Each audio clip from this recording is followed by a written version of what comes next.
akan lama juga. Dan untuk laki-laki jika kondisi seperti ini, perempuan samping kanan, laki-laki samping kiri, ambil jalan tengah. Tapi masuknya ke laki-laki. Sekarang untuk perempuan dulu. Ditahan untuk laki-laki ditahan ya. Nah, untuk perempuan dulu semuanya.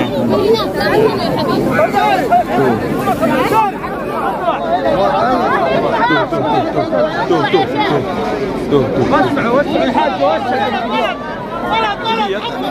Oh, ini pingsan di jerok. Pingsan di dia tadi ditarik. Oh. Tuh. Udah diamankan gitu ya. Karena memang kondisi seperti ini nih, low oksigen, bahaya.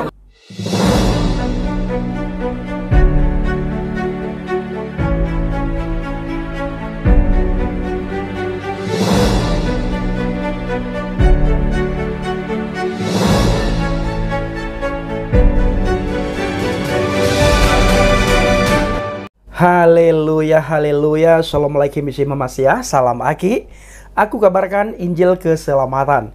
Bapak Ibu Nusi Tuhan, ketemu lagi dengan saya Evangelis Avraham Effendi Usman. Bagaimana kabar saudara semuanya? Tentu luar biasa. Yes, wow. Kita itu sangat istimewa. Nah, saudaraku para pencinta channel Baget, bagaimana pandangan Bapak Ibu mengenai cuplikan video di muka tadi yang saya tampilkan? Apa pandangan saudara semuanya? Tolong tulis di dalam kolom komentar. Komentarlah dengan sopan, tanpa menghujat dan menghina. Nah, saudaraku, saya membaca di sebuah artikel. Di situ dikatakan Hajar Aswad bisa menebus dosa dan menjadi saksi di hari kiamat. Makanya saudara, banyak sekali saudara-saudara kita, teman sahabat kerabat kita yang dari Islam, mereka yang diberikan kelimpahan harta, mereka tiap tahun pergi ke Arab Saudi untuk menunaikan rukun Islam. Salah satunya adalah naik haji bagi yang mampu, dan di sana itu sangat membuat bangga jamaah apabila mampu dan bisa mencium Hajar Aswad. Setiap tahunnya jutaan umat muslim berkumpul untuk melaksanakan ibadah haji dan umroh.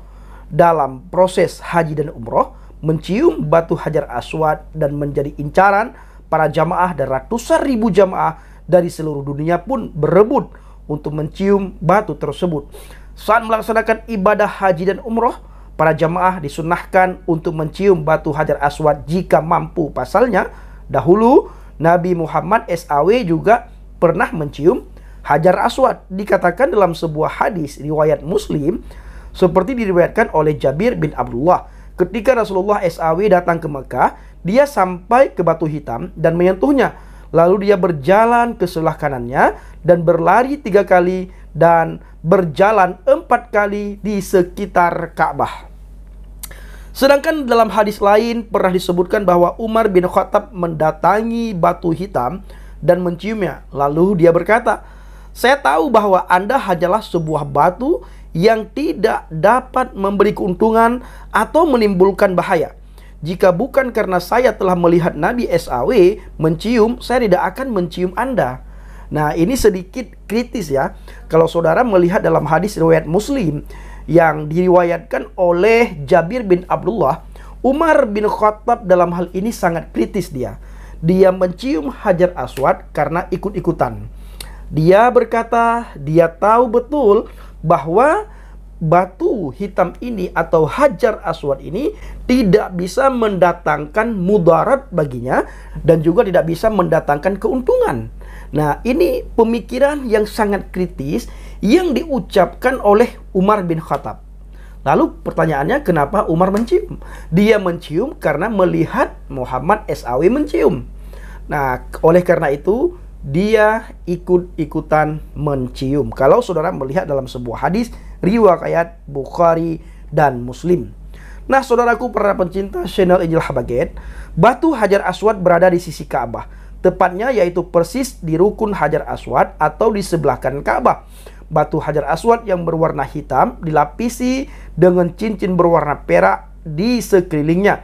Batu tersebut kemudian diletakkan pada ketinggian sekitar 1 meter dari atas permukaan tanah dan tertanam di dinding Ka'bah. Menurut sejarah, batu Hajar Aswad dahulu berasal dari surga, sebagaimana disebutkan dalam hadis yang diriwayatkan oleh Ibnu Abbas bahwa Rasulullah SAW bersabda, batu hitam turun dari surga. Ya, batu hitam turun dari surga, Bapak Ibu. Rupanya batu Hajar Aswad dahulu saat diturunkan dari surga masih berwarna putih bersih.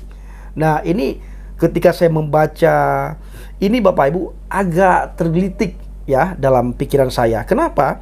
Karena dahulu dikatakan Hajar Aswad ini diturunkan dari surga masih berwarna putih bersih. Berwarna putih bersih. Nah, tetapi dari dulu batu ini sudah namanya Hajar Aswad. Artinya dari dulu batu ini bernama batu hitam, bukan batu putih. Saudaraku para pencinta channel Injil Habaget, rupanya batu Hajar Aswad dahulu saat diturunkan dari surga masih berwarna putih bersih. Lalu mengapa kini Hajar Aswad justru berwarna hitam? Ternyata dosa-dosa umat manusialah yang membuat Hajar Aswad yang dahulu berwarna putih berubah menjadi hitam. Sebagaimana Rasulullah SAW pernah bersabda, ketika batu hitam turun dari surga, itu lebih putih dari susu, tapi dosa anak-anak Adam membuatnya menjadi hitam. Nah, saudaraku para pencinta channel Injil Habaget, kita bersyukur sekali kepada Tuhan. Kita cukup percaya kepada Adonai Yeshua HaMashiach, percaya kepada Yesus Kristus, maka dosa kita diampuni. Ya, kita imani, kita percaya yang turun dari surga adalah Yeshua HaMashiach. Pribadi yang lemah lembut, pribadi yang rendah hati. Firman yang nuzul menjadi manusia. Siapa yang percaya kepadanya mendapatkan hidup yang kekal di surga. Siapa yang menolak dan tidak beriman, apalagi mengolok serta menghina dia, maka secara otomatis hidupnya ditempatkan juga di tempat yang sangat kekal, yaitu neraka. Neraka itu bukan tempat tamasya, bukan tempat main-main. Kalau sudah masuk ke sana, itu tidak akan bisa keluar lagi. Karena neraka tempat penyiksaan orang-orang yang berdosa. Dan neraka sangat berbeda dengan penjaranya dunia. Kalau penjara dunia, setelah habis masa hukuman, kita diambil, dibebaskan. Nah, kalau sudah berbicara mengenai neraka, yaitu tempat penyiksaan yang sangat kekal, siapapun yang sudah masuk ke sana, itu tidak akan bisa keluar lagi. Alias, selama-lamanya di sana. Abadi-abadan di sana. Siapa yang berbuat dosa dan dia telah diliputi oleh dosanya, maka orang itu penghuni neraka dan kekal di dalamnya. Bala man kasaba sayyi'atan wa hatat bihi khati'atuhu faulaika ashabun narhum fiha khalidun. Barang siapa yang berbuat dosa dan dia telah diliputi oleh dosanya, maka dia penghuni neraka dan kekal di dalamnya. Alkitab mencatat hukum dosa adalah maut.